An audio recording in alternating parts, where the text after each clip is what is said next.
വർഷമായി ഇവിടെ ഇങ്ങനെയാണ്. എന്തെന്ന് ചോദിച്ചു കഴിഞ്ഞാൽ പല ജീവിതങ്ങൾ ഒന്നിപ്പിക്കുന്ന ഒരു ക്ഷേത്രം കൂടിയാണ് പാരിപ്പള്ളി കൊടുമുടിൽ ദേവി ക്ഷേത്രം.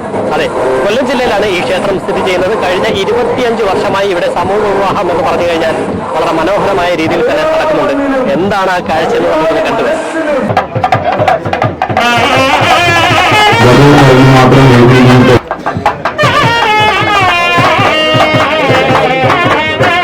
എല്ലാവർക്കും നമസ്കാരം. വളരെ സന്തോഷവും ചാരിതാർത്ഥ്യവും നിറഞ്ഞ ഒരു മധ്യാഹ്നമാണ് ഈ കടന്നു പോകുന്നത്. കുടിമുട്ടിലമ്മയുടെ തിരുമുമ്പിൽ ഇന്ന് 7 ജോഡി വധൂവരന്മാരാണ് വിവാഹിതരായത്. വിവാഹം നിശ്ചയിക്കപ്പെട്ട് കഴിഞ്ഞതിന് ശേഷം വിവാഹം നടത്താനുള്ള സാമ്പത്തിക ബുദ്ധിമുട്ട് അനുഭവിക്കുന്ന വധൂവരന്മാർക്കുള്ള അവസരമാണ് കുടിമുട്ടിലെ സമൂഹ വിവാഹങ്ങൾ.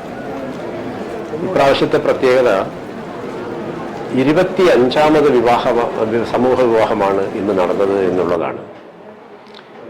കേരളത്തിലെ മറ്റൊരു ക്ഷേത്രത്തിനും ഒരുപക്ഷെ ഇങ്ങനൊരു പാരമ്പര്യം അവകാശപ്പെടാനുണ്ടാകുമെന്ന് ഞാൻ കരുതുന്നില്ല. തുടർച്ചയായി 25 വർഷങ്ങൾ സമൂഹ വിവാഹം കോവിഡ് കാലത്ത് പോലും ഞങ്ങൾക്ക് ചെയ്യാൻ കഴിഞ്ഞു എന്നുള്ളതാണ് അതിൻ്റെ പ്രത്യേകത. ഇന്ന് വിവാഹിതരായ കുട്ടികൾ നാടിൻ്റെ വിവിധ ഭാഗങ്ങളിൽ, കൊല്ലം, തിരുവനന്തപുരം ജില്ലകളുടെ വിവിധ ഭാഗങ്ങളിലുള്ളവരാണ്. യാതൊരു ജാതി മത പരിഗണനകളും ഇല്ലാതെ തന്നെയാണ് ഈ സമൂഹ വിവാഹം ഇവിടെ സംഘടിപ്പിക്കപ്പെട്ടത്. അതിന് നിരവധിയായ സുമനസ്സുകളുടെ സഹകരണവും പിന്തുണയും സഹവർത്തിത്വവും ഒക്കെ ഉണ്ടായിട്ടുണ്ട്. അവരോടെല്ലാം ഞങ്ങൾ വളരെയധികം കടപ്പെട്ടിരിക്കുന്നു. കൊടിമുട്ടിൽ ക്ഷേത്രത്തിലെ സമൂഹ വിവാഹത്തിന് അതിൻ്റെ സംവിധാനം എങ്ങനെയാണെന്ന് പലരും ചോദിച്ചു വരാറുണ്ട്. വളരെ വ്യക്തമാണ്.